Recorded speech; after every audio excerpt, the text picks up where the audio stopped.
The Ball poem by John Berryman is a profound and thought-provoking poem that explores the themes of loss, change, and the transient nature of life.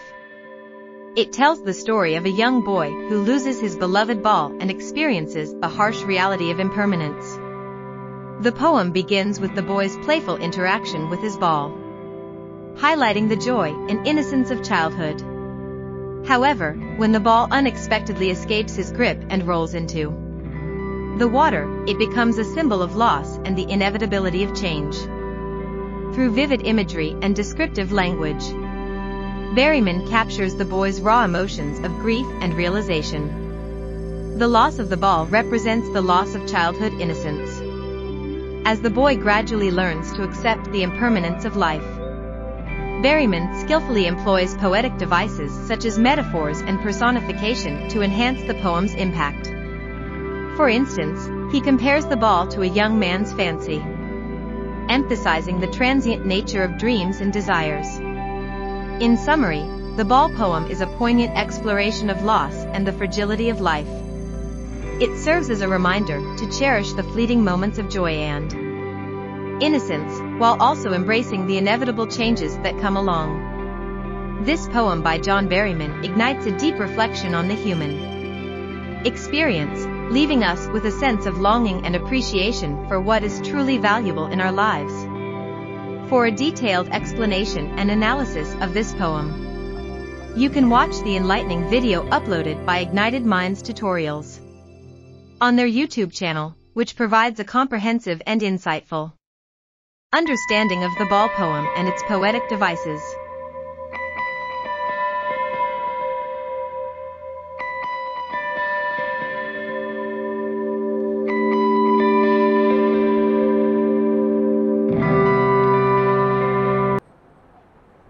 क्या हुआ, इतना उदास क्यों है, क्या हो गया बेटा? Okay, will start with this poem people. The ball poem, ये है ना भाई साहब आपको? ठीक है, the ball poem. John Berryman's poetry में the ball poem has childhood, grief, क्या क्या,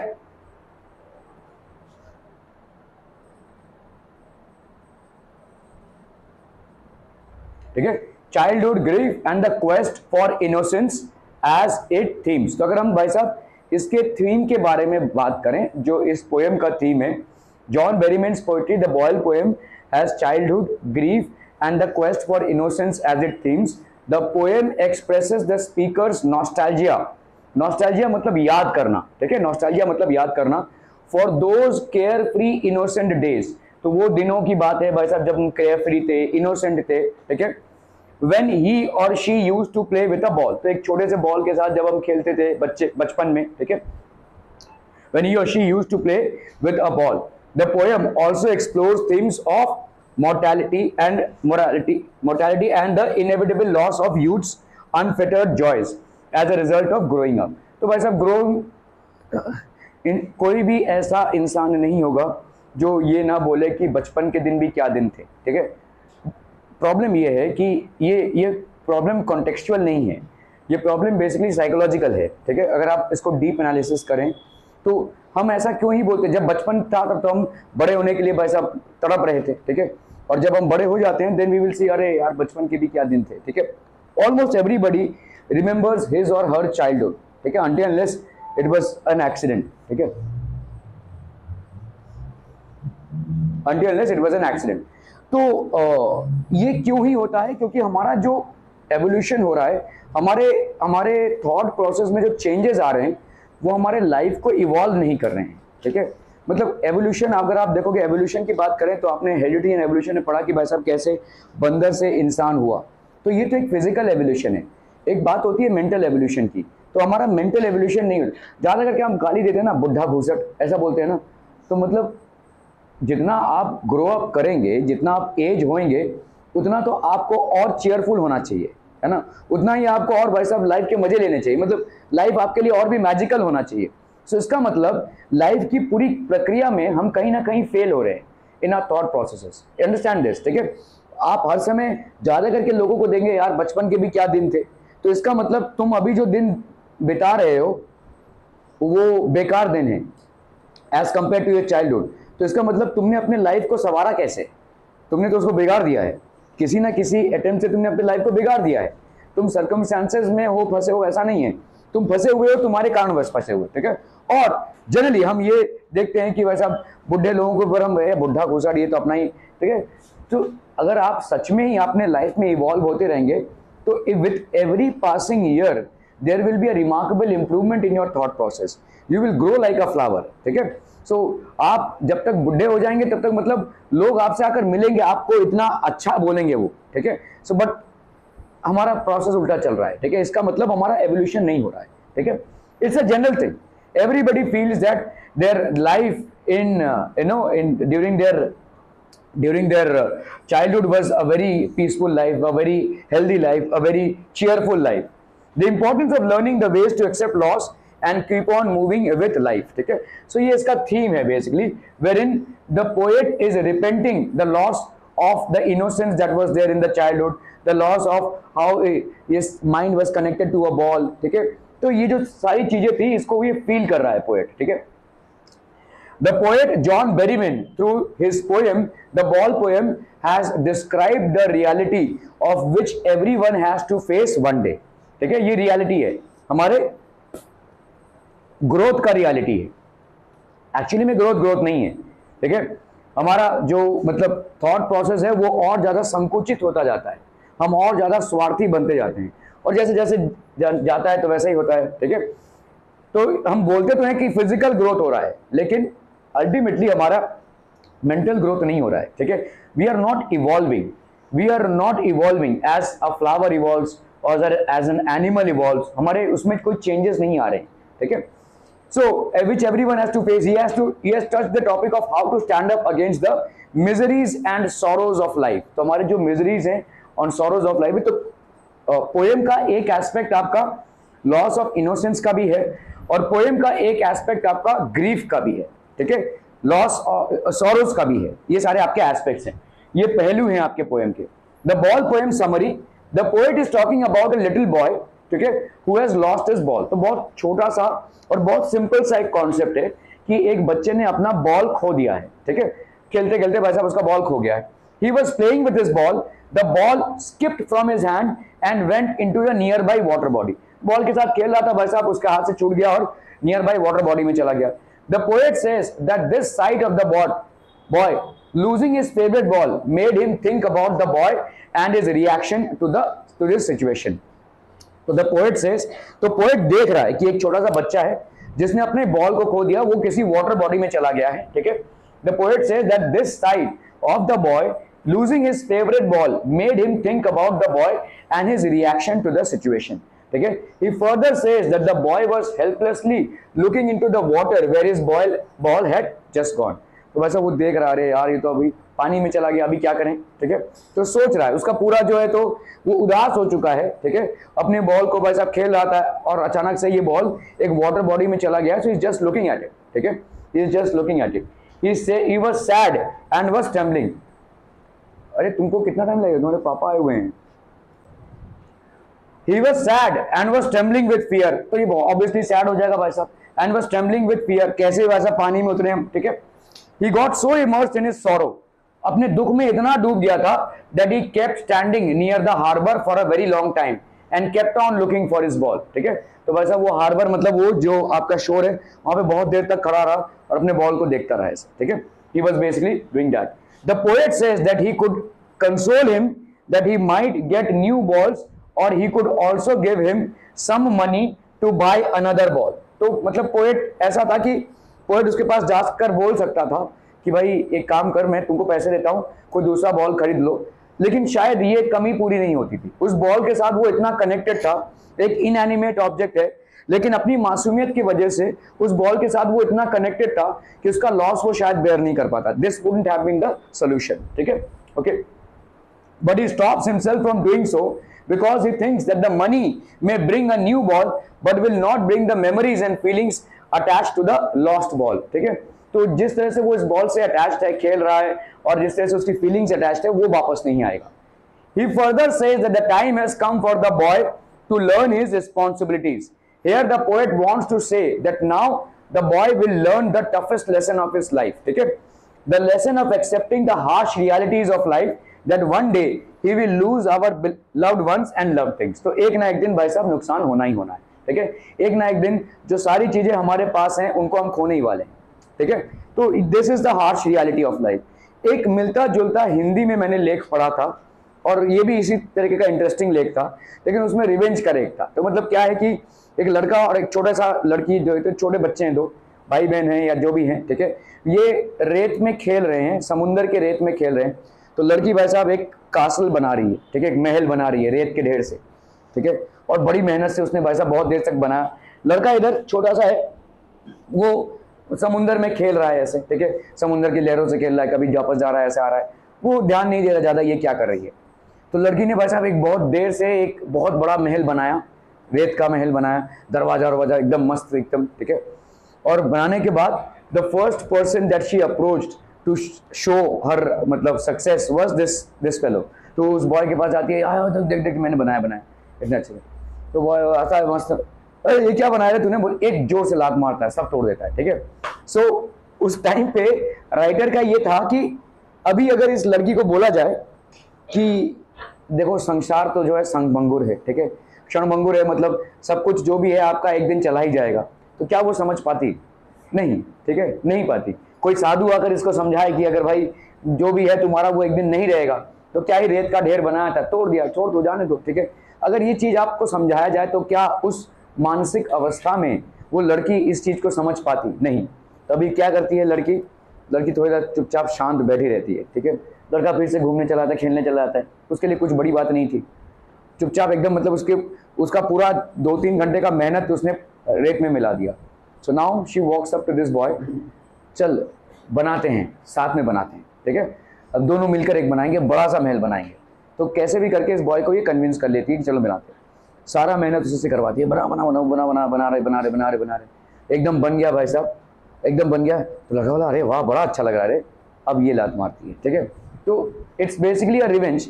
एक छोटा सा लेख है, ठीक है, किसी लेखक ने इसको लिखा है, बहुत पहले मैंने पढ़ा था। तो ह्यूमन साइकोलॉजी को ये रिप्रेजेंट कर रहा है, ठीक है। आपका लॉस चाहे जितना भी बड़ा हो, लेकिन उस क्षण में आपको समझाया ना जाए कोई तो नहीं समझेंगे, ठीक है। तो ये भी कुछ ऐसा ही है, देखिए इसका एक बॉल का लॉस हुआ है, जिस बॉल से वो कनेक्टेड था emotionally, unfortunately he has lost that ball. In case that ball could be replaced by somebody else, still it will not be considered, ठीक है। तो पोएट बोला कि नहीं, मुझे ऐसे बॉल खरीद के नहीं देना है, let him face the harsh reality that loss is a part of life, you are going to lose things, you are going to lose people who are there in your life, ठीक है। What is the boy now who has lost his ball? What is the boy now who has lost his ball? What is he to do? I saw it go, merrily bouncing down the street and then merrily over, there it is in the water. तो भाई साहब कोई लड़का था जो खेल रहा था बॉल से, और उसका बॉल भाई साहब हाथ से चिटक कर रोड क्रॉस करके पानी में गया, ठीक है। merrily मतलब होता है चेयरफुल, बाउंसिंग मतलब जंपिंग अप एंड डाउन, ये बॉल भाई साहब जाता है भाई साहब पानी में, ठीक है। Explanation of the poem. The poet is talking about a boy who has lost his ball, obviously. He wants to know about him and his reaction because he has lost his ball. ठीक है, उसका भाई साहब ball उसने loose कर दिया है। Further he asks to himself that what his boy will do after losing his ball. तो ये वाला जो बॉय है वो क्या करेगा after losing this ball, ठीक है। The poet has seen the ball going away from the boy. He says that the ball was cheerfully jumping. अभी बॉल एक इनएनिमेट ऑब्जेक्ट है, देखो, ठीक है, तो वो चेयरफुली जंपिंग कर रहा है, मतलब आप उसको क्या कर रहे हैं, पर्सोनिफिकेशन कर रहे हैं, यू आर पर्सोनिफाइंग इट, ठीक है। ये अगर आप फिगर ऑफ स्पीच देखेंगे तो it is a personification. Cheerfully jumping ball नहीं कर सकता, कोई इंसान कर सकता है, ठीक है, कोई एनिमेट ऑब्जेक्ट कर सकता है, up and down in the street. This means that when the ball skipped from the boys hand, it went into the street and later on it felt into the near by river. तो यहाँ पे भाई साहब जाकर गिरता है, ठीक है, it felt into the near by river. तो merrily bouncing down the street and then merrily over, there it is there in the water. देखो merrily जो है, it is basically a phrase which is used for human beings or animals, ठीक है। ये एक mood है, लेकिन ball का क्या ही मूड होगा भाई साहब, ठीक है, it is an inanimate object, तो personification है ये, ठीक है। So literary devices, anaphora, use of repeated words in 2 or more lines. What is the boy, what and merrily bouncing। तो ये जो what हुआ है भाई साहब, ठीक है, ये वॉट, इसको हम क्या बोलेंगे भाई साहब, this is known as anaphora, ठीक है, नॉट ऑलिटरेशन। ऑलिटरेशन क्या होता है, सिर्फ साउंड होता है, ठीक है, सिर्फ जो कैपिटल जो आपका लेटर आता है उसको हम बोलते हैं ऑलिटरेशन। दिस इज एनाफोरा, पूरा फ्रेज ही यूज हो रहा है, ठीक है। वॉट ये भाई साहब बार बार यूज हो रहा है। मेरिली बाउंसिंग, मेरिली ओवर, तो अगेन देखो यही सेम फ्रेज देखो, मेरिली अगेन मेरिली आपका यूज हो रहा है, सो इसको हम बोलेंगे anaphora, this is known as anaphora, ठीक है। सो एनाफोरा मतलब यहाँ पे क्या हो जाएगा, देखो ये मेरिली और मेरिली जो दो लाइंस में सक्सेसिवली यूज हुआ है, वॉट यहाँ पे यूज होना, वॉट यहाँ पे यूज होना और वॉट यहाँ पे यूज होना, all these are basically what, anaphora, ठीक है, दीज आर एनाफोरा, ठीक है। क्लियर है, क्लियर है, क्लियर है। Assonance, repeated use of the vowel o, ठीक है, बॉय, नाउ, हु, लॉस्ट, तो यहाँ पे भाई साहब ओ साउंड प्रोमिनेंट है and hence it is known as assonance, the repeated use of the vowel o. Imagery, when poet says that merrily bouncing down the street, ये भाई साहब आपका merrily bouncing down the street एक imagery है, ठीक है, this is basically imagination. Repetition, what यहाँ पे भाई साहब repeat हुआ है, repetition भाई साहब आपका what, that is repetition, ठीक है। Poem, no use, अच्छा यार rhyming scheme की तो बात ही नहीं की हमने यहाँ पे, ball, go, then water, कोई rhyming scheme आपको दिख रहा है भाई साहब यहाँ पे, तो इसको हम क्या बोलेंगे, this is no rhyming scheme, there is no rhyming scheme, और हम इसको free verse बोलेंगे, this is basically free verse में written है, ठीक है, no rhyming scheme in particular, okay। No use to say oh there are other balls and ultimate shaking grief fixes the boy, तो poet बोल रहा है कि भाई साहब मुझे दिख रहा है कि ये बॉल बाउंस करते हुए वाटर में चली गई, अगर मैं इसको जाकर बोलूं कि भाई साहब और भी बॉल्स मिल जाएंगे मैं खरीद के देता हूं, लेकिन ये ग्रीफ में चला गया है, अभी ये सदमे में चला गया एकदम से, ठीक है। He was so happily playing with it and he was so attached to it emotionally that the loss of the ball can now not be recovered, ठीक है, उस लॉस से उसको निकालना मुश्किल है फिलहाल के लिए, ठीक है। No use to say oh there are other balls, चलो दूसरा बॉल मिल जाएगा, ठीक है। An ultimate shaking grief fixes the boy, तो एक ग्रीफ में चला गया है, ये एक सैडनेस में चला गया है, ठीक है, फिक्स हो गया है ये सैडनेस में, ठीक है, अपने सैडनेस में। As it stands rigid, trembling, steering down, ठीक है, तो ये भाई साहब रिजिड हो गया है, एकदम हिल नहीं रहा है, ठीक है, रिजिड हो गया भाई साहब, ट्रेम्बलिंग, ठीक है, स्टेयरिंग डाउन, ये भाई साहब फिक्स होकर देख रहा है, अब क्या करे भाई साहब, मेरा इतना प्यारा सा एक बॉल था चला गया। All his young days into the harbour where his ball went I would not intrude on him, ठीक है, तो भाई साहब ये अभी सोच रहा है, ऑल हिज यंग डेज मतलब ये अभी बीते हुए दिनों को सोच रहा है जब ये आराम से इस बॉल से खेल रहा था, ठीक है, into the harbour where his ball went, ठीक है, all his young days I would not intrude on him, मैं डिस्टर्ब नहीं करूंगा इसको, let him face the grief, ठीक है, आपका ग्रीफ को फेस करना लाइफ में, इसको सीखना चाहिए, ठीक है, let him face the grief is a part of life, ठीक है, अगर कुछ गेन हो रहा है तो there will be a loss, gain के साथ लॉस टैग्ड ही रहेगा, जो भी चीजें आपको मिली हुई हैं एक दिन आपसे जाएंगे ही जाएंगे, यू विल लूज देम और the things would lose you, ठीक है। So I would not intrude on him, तो पोएट ने डिसाइड किया मैं जाकर उसको बोल सकता था कि अरे यार दूसरे बॉल भी है, चलो मैं तुमको खरीद देता हूं, ठीक है, लेकिन मैं इसको इंट्रूड नहीं करूंगा, let him face the grief, ठीक है। A dime another ball, a dime मतलब भाई साहब 10 सेंट्स होता है, यूएस डॉलर में मतलब डाइम बोलते हैं हम, तो यूएस डॉलर में हम कभी कभी ऐसा बोलते हैं ना, I will not get a dime, मैं तुम्हारा कितना भी कीमत हो मैं 10 सेंट भी तुम पे खर्चा नहीं करूंगा, ऐसा हम बोलते हैं, ठीक है। डाइम बेसिकली मीन्स 10 सेंट्स, ठीक है, आपके डॉलर्स होते हैं, सेंट्स होते हैं, कुछ ही नहीं, डॉलर्स होते हैं, सेंट्स होते हैं, तो 10 सेंट्स को हम डाइम बोलते हैं वहां पे, ठीक है, तो एक करेंसी है बेसिकली, ठीक है। So a dime another ball is worthless, मैं अगर उसको भाई साहब 10 सेंट में एक दूसरा बॉल लाकर दे सकता हूं, लेकिन किसी काम का नहीं है, ठीक है, उससे जो उसका अटैचमेंट था उसको मैं फुलफिल नहीं कर पाऊंगा, ठीक है। Now his senses first responsibility, ठीक है, अभी ये पहली बार जिम्मेदार बनेगा, ठीक है, दुख आपको जिम्मेदार बनाता है, ठीक है, तो there is a famous poet Rumi, he has said कि the pain is where it the light enters within you, ठीक है, आपके जीवन में जो दुख है, आपके जीवन में जो दुख है वही आपके जीवन में रोशनी लाते हैं, ठीक है, ऐसा उनका मानना है, ठीक है, तो that is what he is saying कि I could have taken the attempt of paying 10 cents and buying a new ball to him, but he would actually not face the responsibility, let him handle his sorrow, ठीक है, let him handle his grief and that would make him more responsible, ठीक है, okay.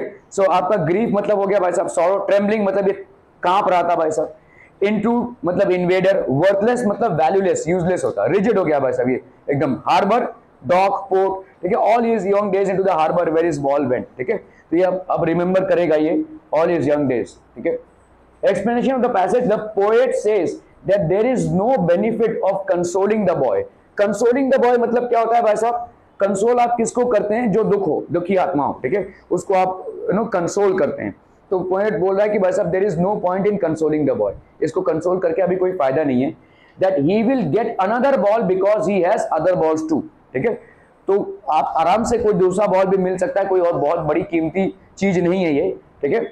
He says so because the boy is feeling very sad, ठीक है, he is completely surrounded by sorrow, ठीक है, he is sad because all the memories of the childhood days went down the harbor with the ball, ठीक है, तो वो जो जैसे वो बॉल भाई साहब हार्बर में चला गया, हार्बर मतलब आपका पानी, तो now he is thinking about all his days, younger days, मतलब ये बीते हुए पलों को सोच रहा है जब वो बॉल के साथ खेल रहा था, आज वो बॉल वहां पे पड़ा हुआ है, उसको ना वो उठा सकता है ना कुछ, वो बॉल बहकर चला जाएगा, ठीक है, he will lose the ball, ठीक है, he is connecting to all his past memories that he had with the ball.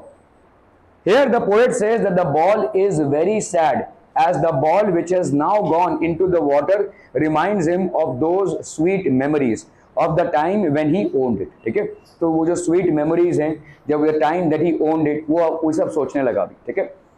This loss is unbearable for him and he is grief stricken, तो ये भाई साहब unbearable loss है इसके लिए, ठीक है, तो grief stricken भाई साहब उसके लिए वो बॉल सब कुछ था ऑलमोस्ट, ठीक है। The poet says that he can't even tell the boy to take some money from him in order to buy another ball, जैसे डाइंग की बात की वहां ने, 10 सेंट में एक बॉल आ जाएगा, तो the poet says that he cannot even tell him that take some money from me and buy a new ball. He says so because the new ball will not bring the sense of belonging to the boy, तो ये boy पे भाई साहब एक sense of belonging नहीं लाएगा। Further, the poet says that the time has come for the boy to learn the responsibility of taking care of his things. देखिए, taking care of his things तो दूर की बात है, सबसे बड़ी रिस्पॉन्सिबिलिटी हमारी होती है हैंडलिंग ग्रीफ, ठीक है, रिस्पॉन्सिबल हम तभी बनते हैं जब हम को ग्रीफ को हैंडल करना आ जाए, हैंडलिंग ग्रीफ, ठीक है, सो ग्रीफ, दुख को हैंडल करना अगर आपको आ जाता है तो आप रिस्पॉन्सिबल बन जाते हैं, ठीक है, यू ऑब्वियसली बिकम रिस्पॉन्सिबल। कुछ लोग होते हैं भाई साहब छोटे छोटे बातों पे तिनक जाते हैं, दुख को हैंडल नहीं कर पाते हैं, ठीक है, सो that is one thing which displays your immaturity, ठीक है, तो जो लोग मेच्योर होते हैं वो छोटे छोटे दुख को हजम कर जाते हैं, ठीक है, उनको मालूम है it's a part of life. देखिए, हजम करना मतलब क्या होता है, आप पैनिक करके क्या ही कर लोगे, ठीक है, जो लॉस हुआ है वो लॉस हुआ है भाई साहब, ठीक है। अभी आप जीवन के एक ऐसे दौर से गुजरे हैं, शायद ना हो भाई साहब, ऐसा कभी ना हो, लेकिन हमने ऐसा दौर नहीं देखा जो आपने देखा भाई साहब। आपके जीवन में 2 साल तांडव चला भाई साहब, ठीक है, चारों तरफ मौत हो रही है भाई साहब, आपका जीवन अस्त व्यस्त हो गया, लॉकडाउन मतलब आप समझते हैं कि कितनी बड़ी बात थी आपके जीवन की, आप उस फेज को गुजर कर आए, आपने देखा है कि भाई साहब आज जिन रस्तों पे भाई साहब लोग थोड़ा सा मतलब गाड़ी आगे आ गया है तो इतना जोर हॉर्न मारेंगे भाई साहब, हटो मेरे को रास्ता दो, रास्ता ही रास्ता था ना भाई साहब, 1.5 साल पहले तो रास्ता ही रास्ता था, घूम लो तब, ठीक है। तो अंडरस्टैंड कि we are expressing our impatience on these things, but there was a time when people were actually कि भाई कमाई धमाई कहाँ से होगी, पढ़ाई लिखाई कहाँ से होगी, सारा जीवन अस्त व्यस्त हो गया था, ठप हो गया था, ठीक है। Understand where we are coming from. So आपके लिए ये 2 साल वरदान है। जो लोग हैं वो जो बोलते हैं कि भाई ये 2 साल में पढ़ाई का वाट लग गया, ये हो गया वो हो गया, मैं बोलता हूँ जो भी हुआ हो, लेकिन it is going to make you a better human being. हमारे समय पे ये नहीं हुआ था, अगर होता तो पता नहीं क्या होता, शायद हमको स्कूल ही छोड़ना पड़ता। मेरे समय पे ये नहीं हुआ था, लेकिन आपके समय पे ये हुआ है।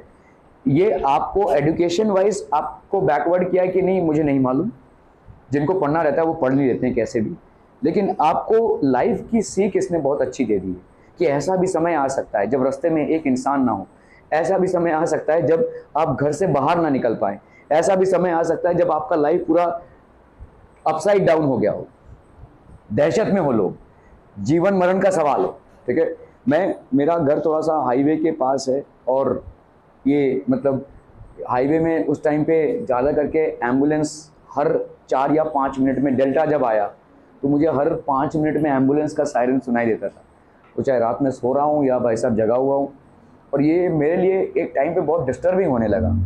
एम्बुलेंस का साउंड मेरे लिए डिस्टर्बिंग नहीं था, ये थॉट मेरे लिए डिस्टर्बिंग था कि भाई जो जा रहा है शायद वो वापस नहीं आएगा मोस्ट केसेस में, ठीक है। The person is being taken in an ambulance during those times, obviously that person will be on ventilator and. और मैं जहाँ पे भी मैंने काम किया था उस टाइम पे, मतलब पहले जब मैं काम करता था, ऑलमोस्ट 4-5 कंपनियों में मैं काम कर चुका हूँ, उन व्हाट्सएप ग्रुप्स में अभी भी मैं हूँ, और लगभग उस हर एक व्हाट्सएप ग्रुप में 50 से ज़्यादा लोग हैं, और हर रोज़ किसी ना किसी की डेथ का न्यूज़ उसमें आता था। सो look at the things that are there. The more you know people, the more griefs you will encounter, the more losses you will encounter. तो इस चीज़ को हैंडल करना हमको आना चाहिए, और शायद आपके जीवन में ये 2 साल आपको सिखा चुका है, ठीक है। आपकी बाकी शिक्षा कैसी चली ये मुझे नहीं मालूम, लेकिन ये आपके जीवन में एक बहुत महत्वपूर्ण शिक्षा है। Yes, people might say that education has taken a back seat, people might say that sports has taken a back seat, but 2 साल आप बहुत आगे भी निकल गए हैं इमोशनल तरीके से, ठीक है। आप जीवन के ग्रीफ को देख चुके हैं, बहुत क्लोजली देख चुके हैं, कैसे लाइफ उल्टम पुल्टम हो जाता है, कैसे भाई साहब लाइफ की कोई गारंटी नहीं रहती है, you can lose anybody at any time, ठीक है। सो that is one thing that you have seen. Okay, so literary devices यहाँ पे क्या हुए हैं भाई साहब, use of the word ball, ठीक है। यहाँ पे भाई साहब रेपिटेशन आपका बॉल का वर्ड है, ठीक है। आप अगर देखोगे यहाँ पे this is one use, then he stands trembling down as his young days in the harbor, his ball went down, ठीक है। तो एक ही आपके स्टैंजा में ये रेपिटेशन हुआ है भाई साहब। as secured, no use of conjunction in sentence, a dime another ball is worthless, ठीक है। तो यहाँ पे भाई साहब कंजंक्शन का कोई यूज हुआ नहीं है। क्या हो रहा है भाई साहब, ये no use of conjunction. Okay, in a world of possessions, ये भाई साहब दुनिया पोजेशन की है, जिसके पास जितने ज्यादा पोजेशंस हैं लोग उसको उतना ज्यादा सक्सेसफुल मानते हैं, ठीक है। आपके पास भाई साहब प्रॉपर्टी है, ठीक है, बैंक बैलेंस है, बहुत सारी चीजें हैं, ठीक है। These are basically your possessions. People will take balls will be lost always, ठीक है। तो ये जो बॉल्स का एग्जाम्पल लिया जा रहा है, they will always be lost, ठीक है। तो जो भी आपका पोजेशन है वो एक ना एक दिन जाएगा ही, चाहे आप कितने भी बड़े तुर्रम खान हो, वो नहीं जाएगा तो आप जाएंगे, पत्ता तो सबका कटने वाला है, ठीक है। लिटिल बॉय, तो ये अपने आप में पोएट सोच रहा है कि इसको ऐसे अगर समझाया जाए तो क्या ये समझेगा, ठीक है। And no one buys a ball back, money is external, ठीक है। He is learning well behind his desperate eyes, ठीक है। No one buys a ball back, तो अभी भाई साहब कोई भी खरीदता नहीं है वापस, ठीक है। Money is external, he is learning well behind his desperate eyes the epistemology of loss, how to stand up, knowing what every one man must one day know and most know many days how to stand up, ठीक है। तो किस तरह से loss को beer करते हुए stand up करना है, ठीक है। ये जीवन है भाई साहब। आप जितने जल्दी दुख से परिचित हो, जितने जल्दी लॉस से परिचित हो, उतना ज्यादा आपका मैच्योरिटी लेवल बढ़ेगा, ठीक है। सो जनरली अगर आप देखते हो किसी की डेथ हो गई है तो आप क्या बोलते हो कि अरे अरे डेथ हो गई हो, why are you expressing your grief, why are you expressing your grief. तो कहीं ना कहीं आपको भी मालूम है कि हमारा भी यही हर्ष होने वाला है ना। We know that this is something that is going to happen to us as well, that is the ultimate attachment. इसके दुख में मेरा भी दुख शामिल है। रास्ते से कोई बॉडी जा रही होगी, शायद आपका कोई रिलेटिव नहीं है, शायद आपके कोई जान पहचान में नहीं है, फिर भी आप सतर्क हो जाओगे, है ना, ठीक है। बिकॉज दैट हैमर्स यू, ये अनकॉन्शियसली आपको एक मैसेज दे रहा है कि there is a journey which is likewise going to happen for you as well. आपके जो नेल्स हैं, आपके जो हेयर है, आपके बॉडी में ये इनएनिमेट ऑब्जेक्ट्स हैं, ये नॉन लिविंग है, तो ये भी मरे हुई मतलब हमको मरने का संकेत दे रही है। Everything is going to get lost in life. मैं आपको डिप्रेशन में नहीं ले जा रहा हूँ, एक फैक्ट बता रहा हूँ। मेरे हिसाब से अगर आप देखोगे ज़्यादा करके जो आपके शमशान भूमियाँ होती हैं या कब्रिस्तान होते हैं वो गांव के बाहर लोकेटेड होते हैं या भाई साहब शहर के आउटस्कर्ट्स में होते हैं। मैं बोलता हूँ बीचों बीच होने चाहिए, एकदम बीचों बीच, जहाँ पे ज़्यादा आबादी हो, मार्केट प्लेस के बीच में होना चाहिए। क्योंकि जितनी बार आप उधर से जाएंगे एक हैमरिंग आपको होगी कि दिस इज़ द एंड, और जितनी बार ये हैमरिंग होगी हमारे अंदर जितना भी जेलसी है, लोगों से, दूसरों से कैसे दूसरों की प्रॉपर्टी हथिया लें, क्या कर लें, क्या उसके पास है मेरे पास नहीं है, ये सब जो आक्रोश है, ये सब जो भी है, ये ऑटोमेटिकली आपको क्या लगता है, पुलिस, एडमिनिस्ट्रेशन, जुडिशरी ये क्राइम को कंट्रोल कर लेगा? कर सकता है। डर से आप क्राइम को कंट्रोल नहीं कर सकते।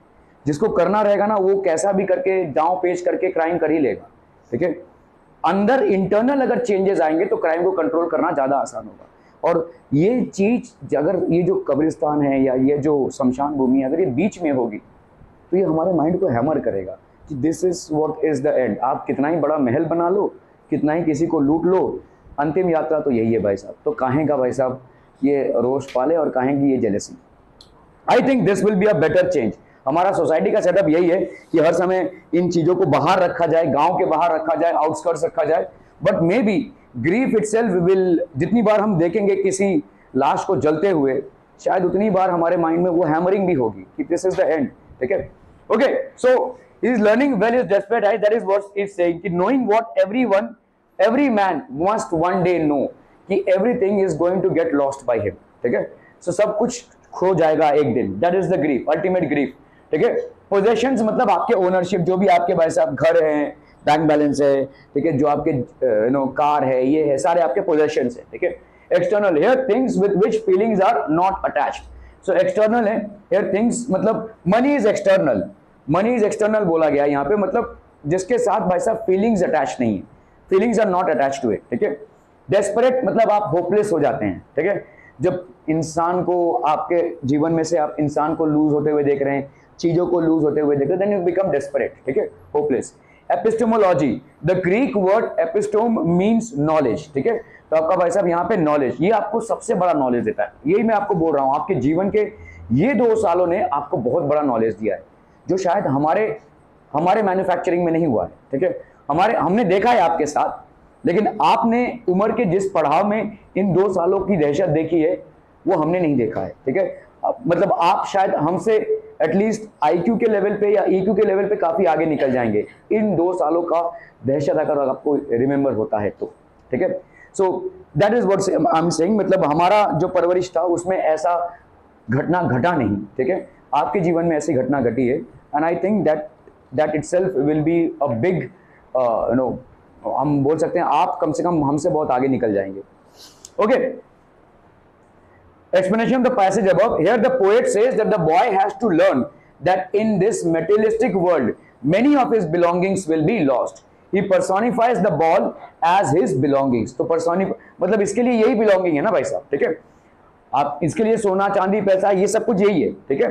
Okay, be it the worldly things or the relationships he is in possession of, ठीक है। तो हमारे दो टाइप के possessions होते हैं, आपके वर्ल्डली थिंग्स और दूसरा आपके relationships. These are 2 of your possessions, ठीक है। So he says that he has to learn to live without them no matter what. एक दिन सब कुछ छूट जाएगा, ये आपको जानकर मानकर ही चलना है, ठीक है। बहुत कॉमन सा एग्जांपल दे रहा हूं, आपके घर में मम्मी पापा से पूछ लीजिए भाई साहब, वो अपना गांव देश सब कुछ छोड़कर आए हैं मुंबई में या जहां से भी आए हों, ठीक है। वो अंडरस्टैंड इट्स नॉट ईजी, ठीक है।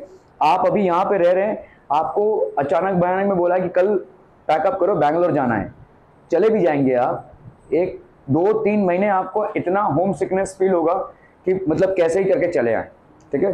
सो अपने आप को मार कर दूसरे शहर में जाना पड़ता है, it's a very huge transition, ठीक है। सो शहर, लोग, रिश्तेदार, ठीक है, ये सब एक ना एक दिन छूट जाएगा। He says no one can buy back such things for him. तो जितने भी सब कुछ है, this is not going to come back. मतलब अगर उसका रिप्लेस करके उसको दूसरा बॉल दे भी दिया जाए तो the emotion that he had with this ball is not going to come back, ठीक है।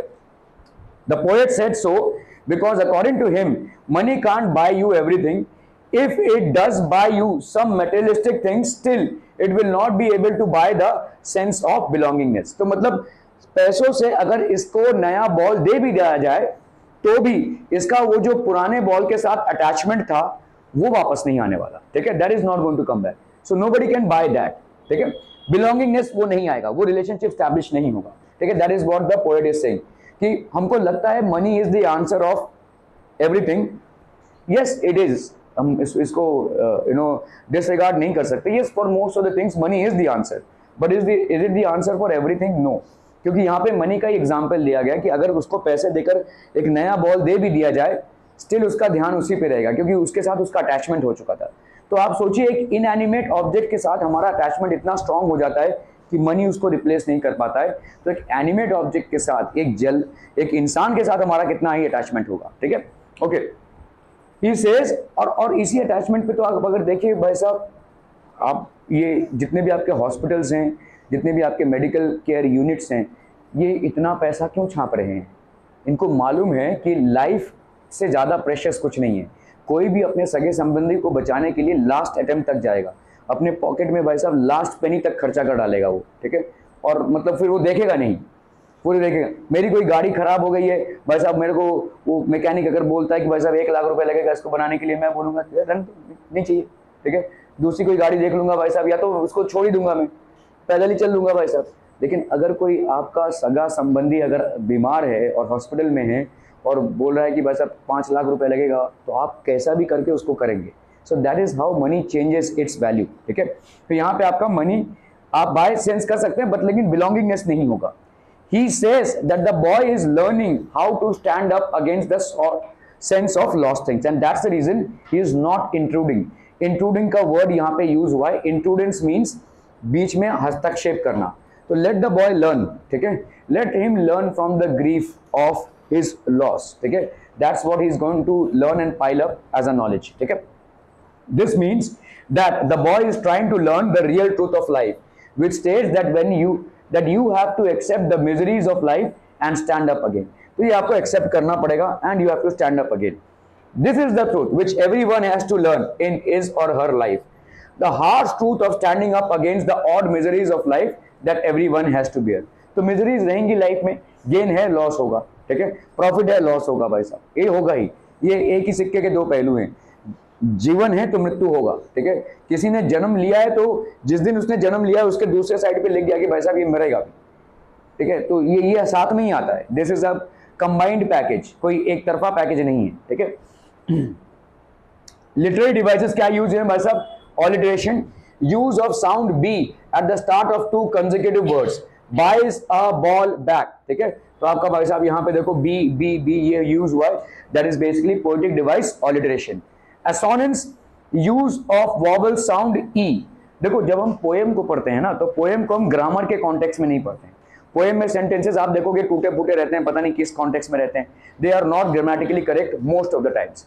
What we try to understand in a poem is how effectively the poet has used these poetic devices, ठीक है। Poetic devices को कैसे उसने use किया है, वो चाहे ऑलिटरेशन हो, एंजैबमेंट हो, चाहे भाई साहब आपका असोनेंस हो, all these are basically things that we focus on. किसी भी पोएम के आपके समरी में या अप्रिसिएशन में आप ग्रामर को डिस्कस नहीं करते हैं, ठीक है, because you know that grammar is topsy turvy. मतलब पोएम में आपका ग्रामर वैसा पूरा उल्टम पुल्टम रहेगा, ठीक है। सो ये सब चीजें आप डिस्कस नहीं करते हैं। What you discuss is the poetic device, ठीक है। Repetition, ball word is repeated. तो बॉल वर्ड भाई साहब आपका रिपीट हुआ है। देखो एक ही चीज 2 जगहों पे हो रही है।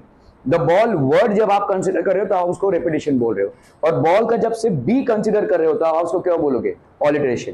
तो यहाँ पे बाइस का बी, बॉल का बी और बैक का बी, तो ये हो गया भाई साहब ऑलिटरेशन। जब पूरे बॉल वर्ड को आप रिपोर्ट कर रहे हो तब आप उसको बोलोगे रेपिटेशन।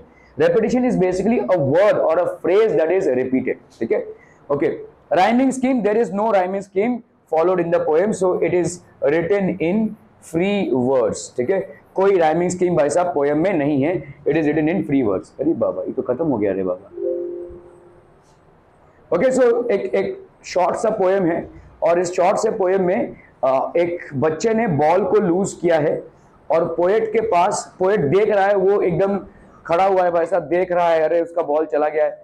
वो अटेम्प्ट नहीं ले पा रहा है कि बॉल को जाकर बचा ले, इतना उसका करेजियस अटेम्प्ट नहीं है। So we also will encounter things in life when we are going to either lose our possessions or our relatives, ठीक है, and we cannot do anything about it।